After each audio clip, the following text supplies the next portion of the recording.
Hi everybody, TJ Mac Vintage Cards here. Today I'm doing a profile of the 1958 Topps baseball set. And these are the 30 cards that I selected for that year to profile. And it covers most of the big stars from that time. This is when Topps was the only game in town for sports cards, other than maybe some regional issues. But there was no more Bowman at this time. And the only player of note that didn't have a base card in the set would be Stan Musial. He did have an all-star card though. Roy Campanella didn't have a card either, but this was the time that he had the bad accident, so I don't think they made a card of him for that reason. He did have a card in the 59 Topps set as a tribute though. I love the design from this year. I have no problem with the portrait shots. I just think they're very well done. I like the beautiful bright colors in the background. It's very representative of the 1950s. I think it has a 50s feel to it, which is great, being it's a set from the 50s. So I enjoyed very much putting it together. As you can see by the flips, I put this set together many years ago. This was put together in grades 5 and 6. And I think, in my opinion, these cards are very well represented for the grades. I did take a lot of time just to try to pick as good examples as I can find. I'm not overly crazy about it, but I just like to find cards that present real well. And I think I accomplished that for this year. Here's Ted Williams, first card we're going to look at. At the age of 40, he became the oldest player to win a batting title with a .328 average.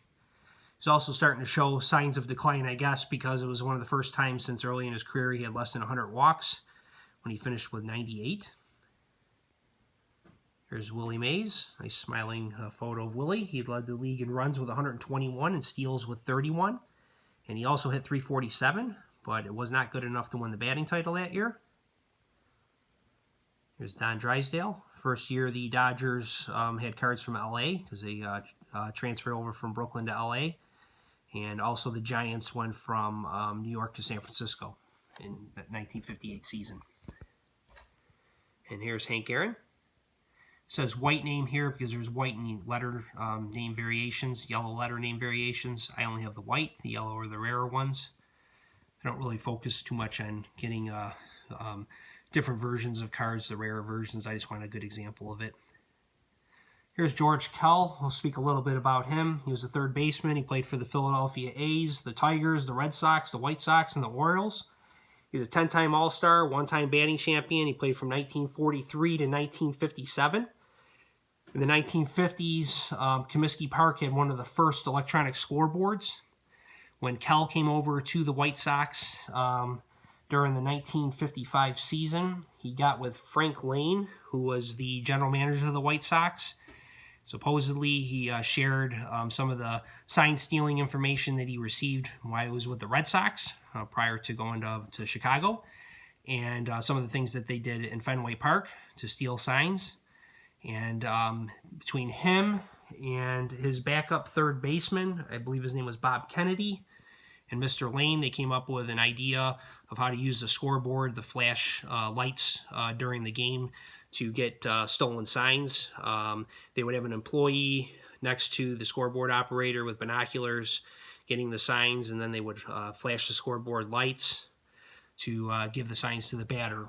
And what's interesting about that is prior to 1955, it was said that the White Sox were a little better on the road, but in the 1955 season, with the flashing lights to the batters, they reversed that trend and they won 63% of their home games. Just take that for what it's worth. A lot of this came out around the time of the when the Astros were going on. There's some articles about it. Bottom line is, in sports, players are always trying to get advantages, be it baseball or any other sport. So just something to note. But I think George Kell, from what I read, was a good player. He's also an excellent announcer as well. And here's Roger Maris's rookie card. And then here you got Bob Clemente, better known as Roberto Clemente. LK line. This is a third-year Aparicio card. He led the American League in steals with 29, I believe. Also led the American League in double plays. Formed a great combination with Nellie Fox. Duke Snider. Robin Roberts. You got Early Wynn. Moving on down, we got, I like the pink backgrounds, Jim Bunning, the Tigers. Enos Slaughter. And then here's the 58 Mickey Mantle. I love this card. Mantle's one of my favorite players, so I just think it's a great image, though I love the Yankees logo on the card too. And Mantle in 58 hit 42 home runs, 127 runs, and 129 walks, as the Yankees that year in the World Series got their revenge on the Milwaukee Braves, beating them in 7 games. Here we got Gil Hodges. And then just a great image of Sandy Koufax. And there's your batting champion in 1958 for the National League, and really led the majors with a .351 batting average. Also had 215 hits and hit 13 triples that year to also lead the majors.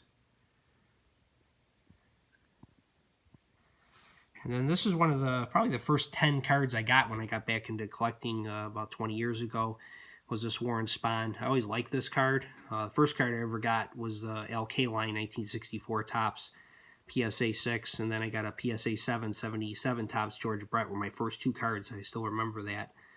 And now I got over 2,000, but it's been a long time, long journey to get all those cards. I'm not wealthy by any means. I just very patient and just love the hobby, and just spend a lot of time putting the cards together and building these sets. I think that's very important in the hobby, is to be patient. And then here's Frank Robinson. So Harmon Killebrew with the Senators. A very strange looking image of Brooks Robinson. And here's your 58 MVP Ernie Banks. I like that card. I like the Cubs hat and the logo. And then you got a Whitey Ford. And getting in our last row here, we got a rookie card of Orlando Cepeda. And then Cepeda, he was known as the Baby Bull, or Cha-Cha. He was a 1958 Rookie of the Year with 25 home runs, 96 RBIs. He led the league with 38 doubles. He was an 11-time All-Star, and he was a 1967 MVP with the St. Louis Cardinals. He became the first Latin player to lead the league in home runs and RBIs, when in 1961 he amassed 46 home runs and drove in 142 runs. Cepeda was the first player to be signed exclusively as a designated hitter by the Red Sox in 1973. Just a great player. Had some issues later in his career. I know he spent some time in prison and whatnot, but he's really turned his life around, and I have a lot of respect for people who do that. I think that kind of kept him out of the Hall of Fame for a lot of years, so I was glad to see he finally got in, and he was able to get his life back on a good track. So it's always nice to see, because sometimes those stories end tragically. And you got Yogi Berra. And you got another great human being here, Wee Reese, number 1 with the here are the LA Dodgers. He only played 1 year with LA, and he had 224 that year and only played 59 games. Reese was a 10-time All-Star. He was the captain of the Dodgers in 1950. He became so. He also won a World Series in 1955, won one as a coach in 59. There's the story of him putting his arm on the shoulder of Jackie Robinson, which was depicted in 42, and that happened at Crosley Field. And Reese did that because that was in front of, would have been kind of his hometown fans, so he wanted to kind of show his support for Jackie Robinson. Some say that has never really happened, but you know what? Whether it did or didn't, I don't really know. What I do know is that when Joe Black came to the Dodgers in 1952, he said to Pee Wee Reese that, black people just love you, and they really were touched when you did that for Jackie Robinson. So whether it means that when he put his arm on his shoulder or what other actions he did, I don't know, but it was a great thing to say. And then Rachel Robinson also said to Pee Wee Reese that he was a great friend of Jackie, and he led like a leader should, which just a really nice story, and I just always had the utmost respect for Pee Wee Reese. And he said that the first time he ever touched a black person is when he shook Jackie Robinson's hand. So gives us hope, as a country, maybe that we can come together more than we have been.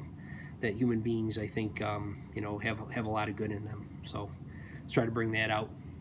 Done preaching. So the next player I'm looking at is Nellie Fox. What's interesting about him in 1958, he had 98 consecutive games that he went without striking out. Just amazing to me. And then you have Larry Doby, who is the first African-American to play in the American League. And then we're finishing up with Eddie Matthews, a great third baseman. So here we go. Just one last quick look at the 1958 top set. I hope you enjoyed my video, and we will talk again soon. Everybody have a great day and a great weekend.